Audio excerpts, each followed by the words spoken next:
Құрметті көрермендер, Мұхтар Әуезов атындағы Қазақ мемлекеттік академиялық драма театрында 13 наурыз Қазақстанның және КСРО халық әртісі, КСРО мемлекеттік сыйлығының лауреаты, профессор Хадиша Бөкееваның 100 жылдығына арналған Театр көктемі 2017 фестивалінің ашылуы, Ғабит Мүсіреповтің Ақан сері Ақтоқты трагедиясы.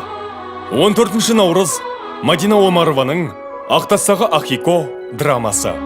15 наурыз Рэй Кунидің Мани-Мани комедиясы. 16 наурыз Қолғанат Мұраттың Бақыт кілті драмасы. 17 наурыз Мадина Омарованың Көмбе нанның дәмі драмасы. 18 наурыз Қазақстанның және КСРО халық әртісі, КСРО мемлекеттік сыйлығының лауреаты, профессор Хадиша Бөкееваның туғанына 100 жыл толуына арналған еске алу кеші. Театр көктемі 2017 фестивалінің жабылуы. 19 наурыз Мадина Омарованың Көмбе нанның дәмі драмасы.